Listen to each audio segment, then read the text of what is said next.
everyone. So today, as Annie mentioned, we'll be presenting about 3D reconstruction on the cloud. My name is Stanford, again, part of the spatial computing team here at Amazon. I'm joined by my friend at AWS consulting partner, Slalom, Anish Eapen leads the Singapore practice. So today we're going to cover a few different things. We're going to give an overview of 3D reconstruction technology, if you're not familiar with it, what it is, why you would use it, and how to apply it at scale in the cloud. We'll then step through Slalom's journey with their clients and partners in the field, how they use this technology at scale in the cloud to build immersive experiences. So jumping into it, let's look at the technology to start with. Let's think about the workflow needed to create 3D assets, right? If you're a 3D, you're an artist, part of a company that needs to create 3D assets, you're trying to create high fidelity 3D assets, and it's complex, it's time consuming, it takes a lot of resources. You'll need a couple of things. You need the skills, the technical skills and know-how. You'll need the tooling to actually be able to execute and create this, whether it's digital content creation or otherwise. You need the compute. You need a lot of compute, graphics accelerated compute, to drive that creation process and consumption process. But finally, most importantly, you need time. You need a lot of time for working on the product, rendering it, getting it all together, right? So from the modeling to the texturing to the assembly for 3D, you need specialized skill sets, you need a lot of time and effort.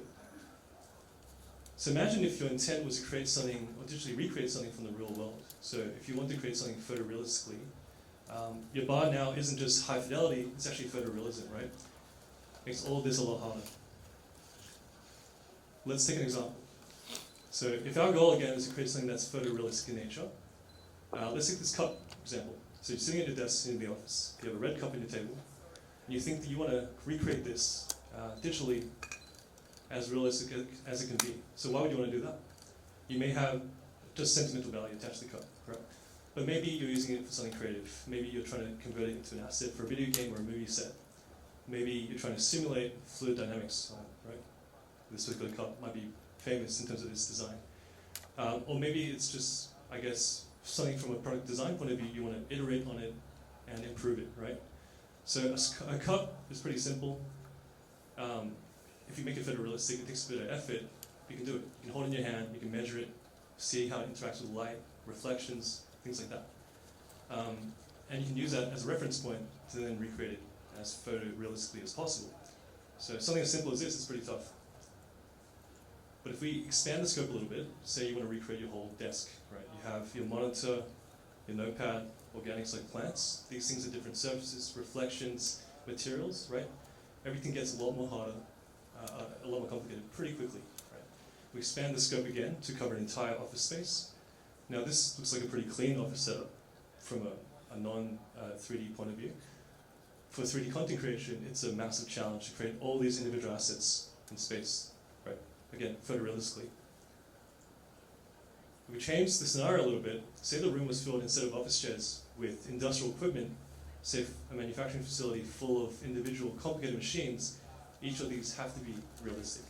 And that's a massive effort to actually do that. Again, we go up in scale. Imagine we were 3D sort of recreating a massive outdoor environment, say Mount Everest. That's a pretty tall order, right? So again, we think about the creation of 3D assets from the real world. If we map it against quality versus effort, and we see that photorealism is a pretty tall order, right? The bar is very, very high. If you put in effort, at the very beginning, you're getting pretty good returns of investment on effort into quality returns.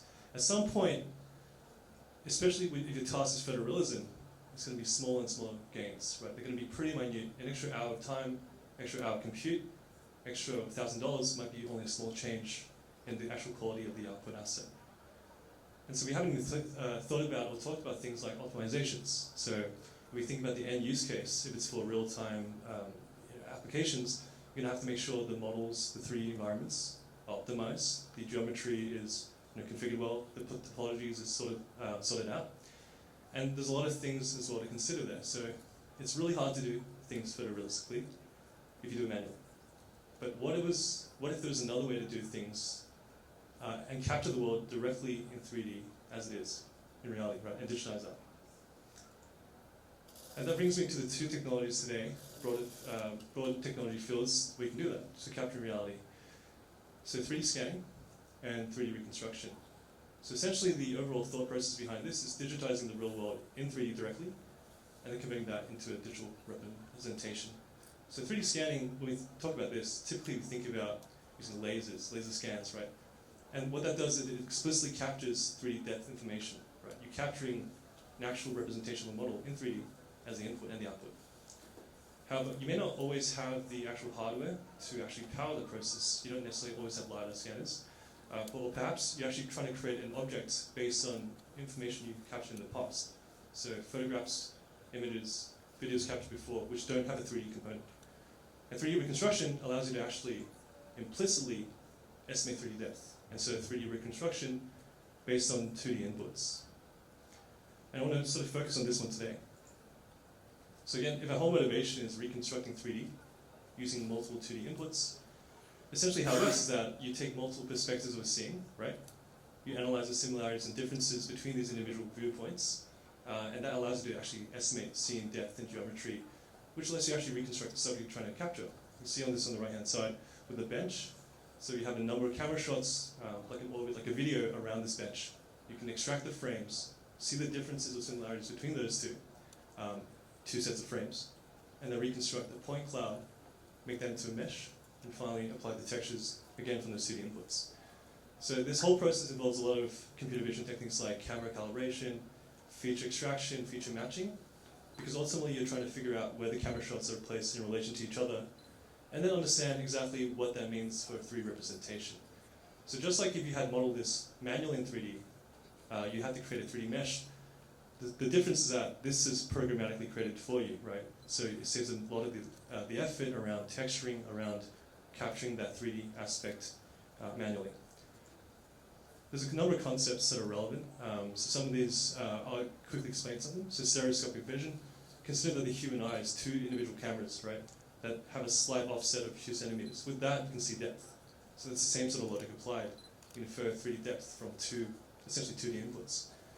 Shape from shading, texture and focus. So if you compare an ordered image sequence, perhaps changes in shadows or lighting conditions can tell you a little bit about where those camera shots were in relation to each other.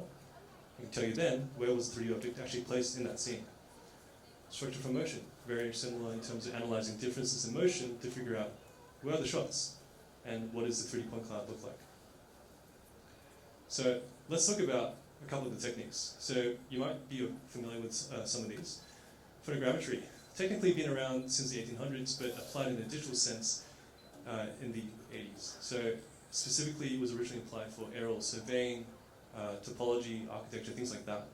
And this is sort of the original way to generate a 3D polygon-based mesh using structure from motion and the techniques I covered in the page before, right? So that's sort of the classical way to do this. Now in 2020, things changed pretty massively. So we had in the European Conference of Computer Vision a paper talking about neural radiance fields. So a very different approach to reconstruction. So rather than simply creating a polygon-based mesh, they would actually use neural networks, scatter that in a 3D space, and estimate light radiance using volumetric ray marching. Specifically, what they did was to not create a polygon-based mesh, and then create a volumetric representation using the points in space directly. So that was a lot more efficient in terms of the actual output, in terms of the processing. And the goal here was actually not to create the, I guess, solid mesh, but to generate artificial viewpoints, or we call them novel viewpoints. So consider that if you had a camera shot rotating around the stage, there's angles that it wouldn't have captured. And so novel viewpoints are generated with volumetric ray marching to, I guess, add additional angles that weren't there originally. So that would reconstruct a 3D asset in space. While it was really effective, it was really interesting, it was an expensive process to do neural networks, right? Flash forward to 2023, at SIGGRAPH USA Computer Graphics Convention, there was this technique around 3D Gaussian Splatting announced, which was along the same vein as neural radiance fields. The difference here being that instead of creating the novel viewpoints by using neural networks and looking at light radiance, simulating that, you would directly create point clouds, create these Gaussians, which are essentially primitives, 3D primitives in space, and rasterize that at the same time, adjusting colors of these little spherical, I guess, primitives, and density and positions of these to represent a 3D scene. What it means is that it was much more efficient, you get pretty similar results. And we'll talk about that in a second on the next page.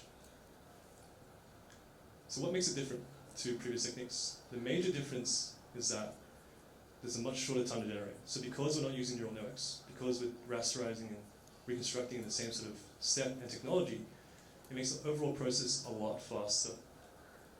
It means that you can actually rapidly create a 3D scene on-device even, right? We also see superior real-time performance. So consider again that these are volumetric representations. They don't use polygons in the same way that a 3D mesh from photogrammetry would be. It means that an end user can consume this on any sort of device, even mobile, with high performance, high frame rate for real-time applications, right? Also, the file sizes for Gaussian splats are significantly smaller. So this capture is a couple of megabytes in size. Compare that to a photogrammetry output, it would be gigabytes, tens of gigabytes in size for something this detailed. We can see the moss and the weeds underneath the bench. And this capture, by the way, is a 20-second video of the bench in the street in Australia. We also see that it gives a much more robust output. So compared to previous techniques like NeRFs or photogrammetry, Gaussian splats handle things that have been traditionally quite challenging pretty well. For example, the representation of empty space. So it doesn't waste compute time by trying to calculate empty space like other techniques would have sort of done implicitly. It also handles things like reflections, like opacity, transparency, a lot better, just generally. And you have visually a very coherent output with better performance and better time to generate. Finally, it's integrations and extensibility. The key difference with Gaussian splatting is that you can actually productionize it, use it in 3D content creation, you can use it in game engines, you can actually apply it to actually create end-user experiences that are very powerful, beyond just a tech demonstration. And what does it matter, right? I talked a little bit about this, but there's two things that really matter for why Gaussian splatting has changed the industry, right? So it means a lower barrier to entry and faster time creation for 3D asset creation. Consider that before, you needed someone with specialized skills and tools to create a photorealistic 3D representation. All you need now is just a mobile phone and some sort of pipeline, some sort of endpoint for you to run that job. Get something in seconds, right? Minutes. So it means an accelerated adoption and broadened usage of 3D beyond just specialists, right? It's no longer relegated to those personas. What it also means is that we have a massively increased accessibility to interactive and real-time 3D content consumption that's photorealistic in nature, right? It doesn't take forever to do it now, but more importantly, you can run this quite performantly on device, on consumer computing, on XR headsets, on mobile phones. And so all of this can be done in a very distributable and scalable way. So we talked about what's good about it, what's different versus previous techniques. How do we do it? So let's talk about implementation of this technology. Let's consider there's a couple of phases. There's 4 phases in total. First of all, you need the media input, the 2D inputs, which can be video files with frames extracted from that. It can be images, photos. So you need someone to store them. You need someone to store megabyte, gigabyte, polypetabyte, terabyte scale. You're talking about enterprise, these assets, right? From there, you would insert and input those assets into a pipeline or a workflow involving multiple individual jobs, like processing the image, looking at the estimation of poses, training the actual Gaussian splat, and then viewing that, producing something that can be viewable by the end user. So compute, you need the compute to run these jobs. You also need the parallel processing of the scalability to actually do this at scale, because you don't want to do it once, you want to do it many, many times at the same time. Finally, for the output, that's a 3D object. You want that to be viewable, right? It's very important that content delivery to actually distribute these 3D experiences is thought of as well. All these 4 aspects, storage, compute, scalability, and content delivery, are capabilities that the cloud can provide. And essentially, you can power an entire Gaussian splatting pipeline at scale using the cloud. These are all native features of the cloud. This is something that I'll talk about later, that Anish is going to talk about how Slalom is applied. One final thing I'd like to wrap up with before I hand over to Anish is that we recently released a blog that goes into a great number of detail sort of around this specific implementation on AWS. But without further ado, I'll hand over to Anish, who will talk about Slalom's journey on how they implemented this. Thank you, Stanford. And thanks all for and thanks to AWS for sharing the stage with us. So yeah, just to jump into what we wanted to cover. For those of you who don't know who Slalom is, we are obviously an AWS partner. We are 12,000 strong in 43 markets globally and just expanding and growing in places like Singapore, Australia, New Zealand, Japan, here closer to home. So at Slalom Build, which is essentially the product engineering arm of Slalom, we build digital products and experiences using modern engineering practices and using best-in-class platforms like the ones that AWS has to offer. And when I think about the 3D scanning, 3D reconstruction journey that Slalom has been on, a story comes to mind from probably 2 to 3 years ago, where again in partnership with AWS and with Smith Optics, this is a public story, so you can Google it afterwards if you're interested.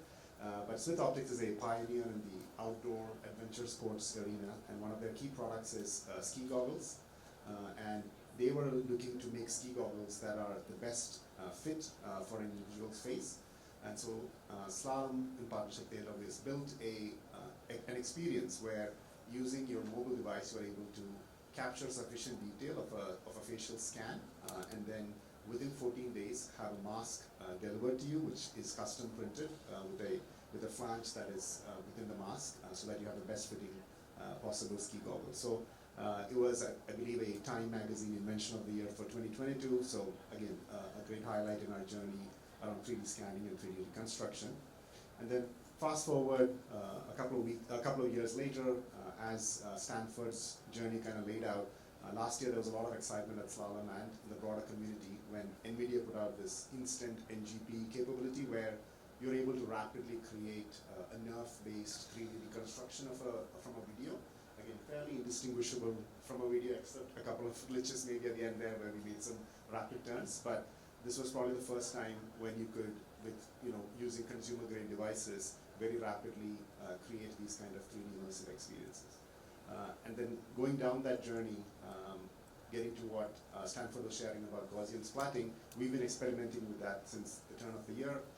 And so we showcased this at both at NVIDIA GTC earlier this year, as well as at the AWS Summit in Sydney, where again using handheld mobile device, you're able to rapidly capture a scene and then create a very realistic, photorealistic sort of experience, where then you can add on other immersive elements, like in this case a digital avatar, which again, in terms of speed and ability to do that, becomes much more accessible than was previously.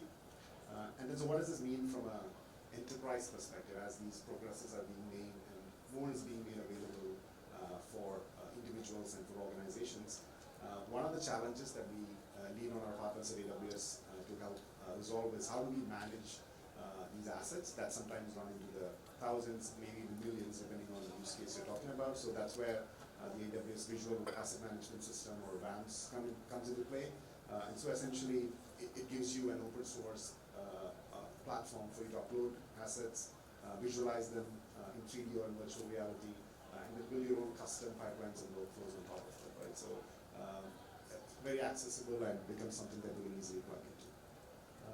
And an example of where we've used VAMS, what you see here is essentially a 3D capture, or rather a drone capture of a real actual construction site, where we are then able to quickly create a Gaussian splat from that video input, and then building a custom viewer on top of VAMS, so that then we can visualize that 3D model in your own space, just as an example of how you might do this, right?